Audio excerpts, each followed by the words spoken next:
everybody, wonderful to see you all. Today I think I would like to start a new series where I do a little reviews of famous speeches done, not famous speeches, but speeches I'm really proud of that my clients have done in the past that we can glean things from. I can tell you stories about how they started and where they got to, and perhaps it would be interesting to you. I think a lot of, like these public speaking marketing materials are done by already famous people, but not so much not that my clients are always everyday people, some of them very high achieving, but people that you can sort of model yourself after. Okay, if I start from point A, I can get to point B, and then I can have this level of success as a public speaker or a communicator or whatnot. So this is a client of mine that I'm very proud of. His name is Roy Guo. He's a member of the New Federal State of China, which helps overthrow the Chinese Communist Party. They're the anti-communist party in China. So they do a whole bunch of whistleblowing stuff. And he gave a speech at the America Fest, which is a conservative conference for Americans to discuss political ideas and whatnot. But he did a fantastic speech. Applause breaks throughout, and then we're just going to go through the speech step by step and see what he did right and what you can emulate. My name's Roy from the New Federal State of China. We're Chinese, but we are the opposite of the Chinese Communist Party. I have one message to convey. The Chinese Communist Party does not represent China or Chinese people. It is the enemy of Chinese people, American people, and the people of the world. Our story can be traced back to 1989. Okay, starting off with the intro, loud voice, great projection, great hand gestures, very good for stage speaking. Specifically, he's speaking at the podium, so he's speaking with note cards. But overall, it was fantastic. It was a great start. I'm also going to have a script on the left side so you can follow along with some of the writing. I think we skipped off some of the parts, but I think following the writing will help you just sort of think about the process. Tiananmen Square. Our founder, Miles Guo, was arrested and jailed for supporting the protesters in Tiananmen Square. Alongside him, there are more than 60 people arrested. Those heroes were killed, executed, right in front of Miles. Okay, quick little rhetorical device that killed, executed. Those two things mean exactly the same thing, but he does it twice to emphasize the feeling. The other thing I want you to note is how Roy's speaking this section of the speech versus the introduction, right? It wasn't exactly the introduction, but it was he was very bombastic. He was inviting a lot of people to invite him to, pay attention to him. So he projected his voice really loud. He was outward with his hand motions, and now he's talking about something that's more storytelling oriented, pathos oriented. He's not saying his anecdote, but stuff that happened to other people. And in order to do that, he's being very, very calm in his speaking manner, and he's increasing the gap between each individual word, and between each word in a sentence. And that's really important, and you want to oscillate between those two things as far as stage speaking is concerned. When you ever see long speeches, like 20-minute Obama speeches or Martin Luther King speeches, or any really great political speeches, you'll always oscillate between these two vectors. They'll go really, really loud, right, project their voice, a lot of alliteration, a lot of repetition, a lot of rules of three, and then they'll be inviting with some storytelling elements. So it'll be in a political speech, they'll be America's the greatest country in the world, America's the greatest country in the world, America's the greatest country in the world. And then they'll be loud during that section, and then afterwards they'll be inviting, they'll be my grandpa, he came here with $2 in his pocket. They won't talk exactly like that, but you kind of get the point.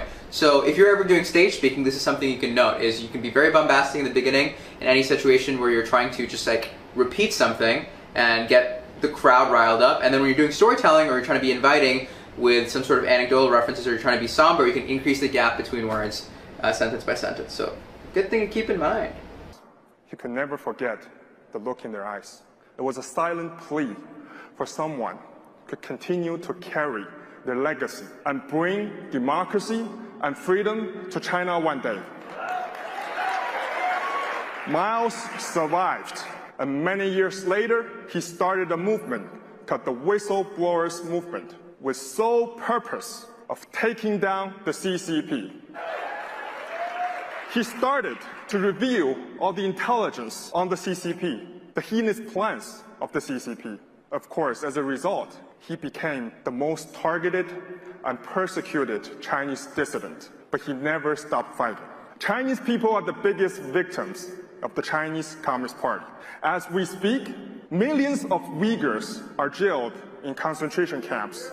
Tibetans and youths are victims of pedophilia and organ harvesting. Hong Kong protesters or any other people who dare to speak against the regime will be disappeared, silenced, and executed. As we Okay, quick rule of three there with those three minority groups that he listed. So you did minority group number 1, Uyghurs, minority group number 2, Hong Kong. I think third minority group I'm forgetting. That's another technique you can use in your speeches, is just organize your facts by 1, 2, and 3. Quick and easy. As we speak, over 400 million forced abortions were executed since the CCP adopted one-child policy. The Chinese people never had a chance to vote for their government. They never had the right to own land. They never had freedom of speech, freedom of religion, or rule of law. They became more than slaves of the CCP kleptocrats. But I'm here more than just sharing our own stories. I'm here to prevent our stories becoming American stories. The CCP has already infiltrated almost every aspect of the US life. It has launched an unrestricted warfare against all of us. It unleashed a deadly virus that killed millions. One thing I want to know, hopefully Roy isn't offended if he ever sees this, but there were a couple of mispronunciations there, right? Or not exactly mispronunciations, but things that are said in a not a standard American accent.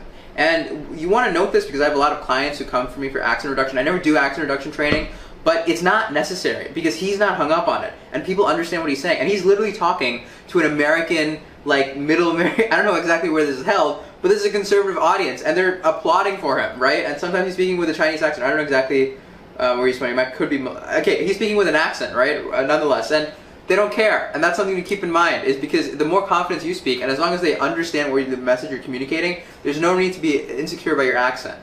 Very important to note when you're doing public speaking. I cannot stress this enough. Your accent does not matter. As long as they're understanding what you're saying, it doesn't matter. There are plenty of very successful CEOs, politicians, everything that just speak with much heavier accents than Roy, and they speak with absolute confidence. Confidence is key. You want to have confidence in what you're, the content. That's what matters. Anyway, so a quick little tirade. Of innocent lives. Its fentanyl export is killing 300 American people per day. It spread the spy balloon above us, and its spying operations are almost everywhere. In media companies, in big tech, scientific institutions, universities, Hollywood, and Wall Street. It's behind wars in Ukraine and the Middle East. It formed a new axis of evil alliance with Russia, North Korea, and Iran. Your pension funds, your educational funds, your savings are being invested in Communist China right now, and the total number is a whopping $7 trillion. And Xi Jinping is more than ready to confiscate that money and give that to the terrorist groups and fan the flames of conflicts and seize the perfect opportunity to invade Taiwan. For the past 8 years, Miles and the whistleblowers from the NFSC have exposed the truth around Hong Kong crisis, HNA group, COVID, and COVID vaccines, and many more. Those warnings were not taken seriously enough. Every time we revealed this kind of information, I had hoped we were wrong, because if the information is wrong, a lot of people wouldn't have to die or suffer. But in the long run, it has always been proven, verified as true. And today, for the first time ever, I have 3 specific pieces of exclusive intelligence to share with you. And I urge you to listen very carefully to what I have to say and verify for yourselves through time. Number 1, you may have already heard the secret biolab in California. Actually, the CCP has already finished building 11 P3 biolabs in the Middle East, Africa, and South America. They have the capability to manufacture and unleash new viruses at Xi Jinping's command. That's the same kind of virus that already killed 6.5 million people. Number 2, CCP's military installations. The CCP has already deployed 3,500 ballistic missiles, the DF-10A series, in 3 countries in the Middle East, worth a total of $50 billion. There are 2,000 more currently in transaction and will be delivered to those regions. They even have production lines for those missiles in those areas. Additionally, the CCP has built no fewer than 20 nuclear ICBMs. They deployed DF-41 series with nuclear warheads. They can reach the mainland US or any other country.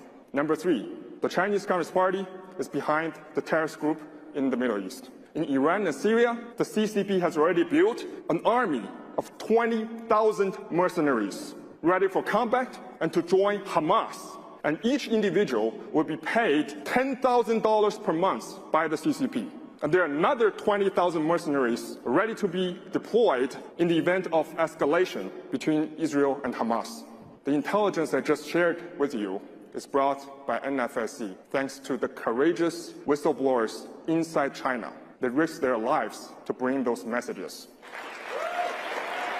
And we invite you to witness the validity of the information through time. In the past, we have provided many similar pieces of intelligence to authorities. The information should have been disclosed by the US government, but due to CCP's infiltration, it failed. So we now have to come out and speak out.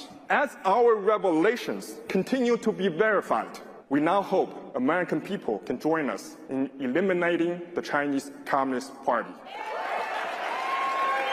And we're not asking you to give us money or arms.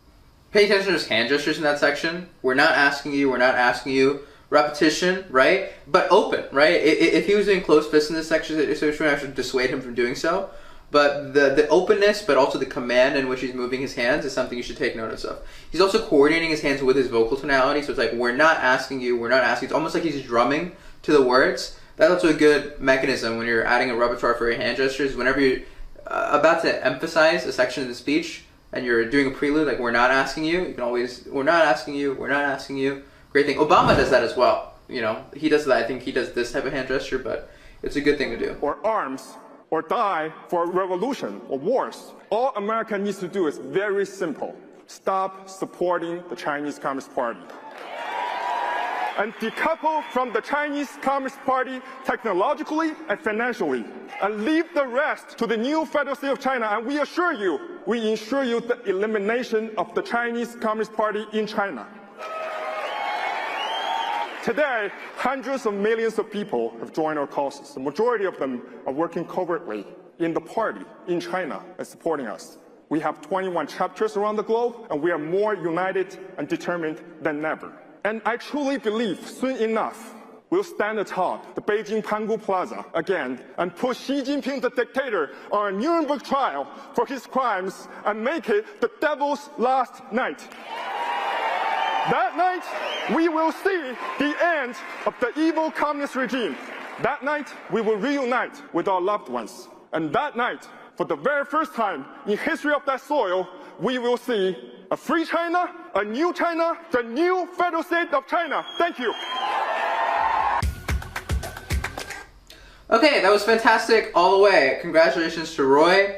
Fantastic performance in America Fest. I'm sure he's doing well, but the ending section, right, he had a lot of imagery about Pangu Plaza, a metaphor for the devil's last night when he's talking about overthrowing this dictatorial communist force, and something that's something you should pay attention to. I think that's a good thing overall. Great performance by Roy, great delivery of the ending as well. It was a callback to the introduction. I'm going to have a script on the left side. Maybe I'll do like another iteration of this analysis just for writing and combine those two. But overall, I think the core messaging is you don't really need to do that much accent reduction if you want to have really successful stage speaking. You just have to have a lot of confidence in your content and your delivery, and that's just earned through practice. It's earned through going to your local Toastmasters or practicing a lot in front of people, and then scaling up as you go along. Okay, thank you so much, guys, and then I'll keep doing this consistently so I can build a content library and I can get more clients and I can build more businesses. Peace.